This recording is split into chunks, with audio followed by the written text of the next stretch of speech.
আমি একচুৱেলি সৌভাগ্যৱান। আমি সদৌ কোচ ৰাজবংশী ছাত্ৰ সন্থাৰ যি প্ৰতিষ্ঠা দিৱসটি আমি ৰৌতাৰ ৮ নং ধনচিৰি গাঁৱত স্থাপন কৰিবলৈ যি অনুমতি কোচ ৰাজবংশী ছাত্ৰ সন্থাই প্ৰদান কৰিছে, তাৰ কাৰণে তেওঁক আমি ধন্যবাদ জ্ঞাপন কৰিছোঁ তেওঁলোকক। আমি আশাবাদী যে ইয়াতে আমি যি প্ৰতিষ্ঠা দিৱসটি অতি জাকত জিলিকাকৈ অনুষ্ঠিত কৰিব পাৰিম। অতি কমেও আমি ইয়াতে 50,000 মানুহৰ এটা টাৰ্গেট লৈছোঁ। বিভিন্ন জাতি ধৰ্মাৱলম্বীৰ লোকসকলে আমাক সহায় সহযোগিতা কৰিব আৰু যিমান ছাত্ৰ সংগঠন আছে প্ৰত্যেককে আমি আমন্ত্ৰণ জনাম। ইভেন আমি আমাৰ মুখ্যমন্ত্ৰী ডাঙৰীয়াকো আমন্ত্ৰণ জনোৱাৰ প্ৰস্তুতি চলাই আছোঁ আৰু আমাৰ যি 10জন প্ৰতিনিধি আমাৰ পৰা পাছ কৰি গৈ বিধানসভাত আছে তেওঁলোককো আমি আমন্ত্ৰণ জনাবৰ কাৰণে যুঁজা চলাই আছোঁ। তেওঁলোকে সকলোৱে আহিব। মুঠতে এটা ভাল পৰিৱেশৰ মাজেৰে আমি 36তম যি প্ৰতিষ্ঠা দিৱসটি আমি ইয়াতে অনুষ্ঠিত কৰিবৰ কাৰণে আমি প্ৰচেষ্টা হাতত লৈছোঁ। কোচ ৰাজবংশী জনগোষ্ঠী এটা অতি সমস্যা জৰ্জৰিত জনগোষ্ঠী। ইয়াতে বিভিন্ন সমস্যা আছে। আপোনালোকে চাৰিওফালৰ পৰিৱেশ চালে গম পাব যে ফাৰ্ষ্ট কথা হ'ল আমাৰ মানুহখিনি অতি মানে আৰ্থিকভাৱে জুৰুলা এই অঞ্চলত, আৰু দ্বিতীয়তে এই পিছফালে যিখন নদী আছে তাৰে গৰাখহনীয়াৰ সমস্যা আৰু বিভিন্ন সমস্যাখিনি আছে। সেই সমস্যাখিনি সমাধান কৰাৰ লগতে আমাৰ যি মূল দাবী কিছুমান আছে সেই দাবীসমূহ উত্থাপন কৰিবৰ কাৰণে সমাধান কৰিবৰ কাৰণে তেওঁক আমি অনুৰোধ জনাই আহি আছোঁ। পৰাপক্ষত আমি এই অনুষ্ঠানৰ মাজত তেওঁ যদি আহে তেওঁকো এই কথাখিনিও অলপ অনুসৰণ কৰাম। আমি আশাবাদী যে যি সৰ্বকালৰ মানে সৰ্বশ্ৰেষ্ঠ মুখ্যমন্ত্ৰী বুলি তেওঁ যি আখ্যা পাইছে, তেওঁ আমাৰ এই সমস্যাখিনি গুৰুত্ব সহকাৰে ল'ব আৰু আমাৰ সমস্যাখিনি সমাধান কৰাৰ কাৰণে তেওঁ প্ৰচেষ্টা হাতত ল'ব। ধন্যবাদ। পোনপ্ৰথমে আপোনালোকৰ চেনেলৰ মাধ্যমেৰে সকলোকে আন্তৰিক অভিনন্দন আৰু ধন্যবাদ জ্ঞাপন কৰিছোঁ। 36তম কেন্দ্ৰীয় প্ৰতিষ্ঠা দিৱসটি আজি ৮ নং ধনচিৰিস্থ গাঁৱত লাইখুটা স্থাপন হ'ল। আমাৰ আক্ৰাছৰ কেন্দ্ৰীয় প্ৰতিষ্ঠা দিৱসটি 29 জুলাইত অনুষ্ঠিত হ'ব। দুদিনীয়া কাৰ্যসূচীৰে ওদালগুৰি জিলা কোচ ৰাজবংশী ছাত্ৰ সন্থা সমিতিখন গঠন হ'ব। লগতে মহিলা সমিতি, চিলাৰায় সেনা।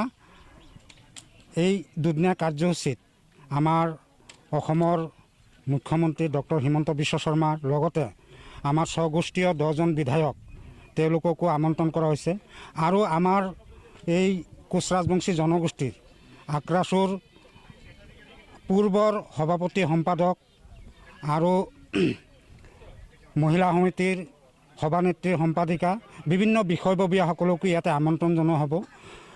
এই 36তম প্ৰতিষ্ঠা দিৱসটি আমাৰ ওদালগুৰি জিলাত অনুষ্ঠিত কৰাৰ কাৰণে সদৌ কোচ ৰাজবংশী ছাত্ৰ সন্থাই যি আমাক দায়িত্ব অৰ্পণ কৰিছে, সেই দায়িত্ব যাতে বিভিন্ন জাতি জনগোষ্ঠী ধৰ্মাৱলম্বী লোকৰ সহযোগত আমি সুকলমে অনুষ্ঠিত কৰিব পাৰোঁ আৰু আপোনালোকৰ সহায় সহযোগিতাত যাতে এই অঞ্চলটি ভৱিষ্যতলৈ মানে এই পিছপৰা অঞ্চলৰ কোচ ৰাজবংশী জনগোষ্ঠীৰ লগতে বিভিন্ন জাতি ধৰ্ম বৰ্ণ নিৰ্বিশেষে আমাৰ সকলো দিশতে আগবাঢ়ি যাব পাৰে তাৰে কামনা কৰিছোঁ।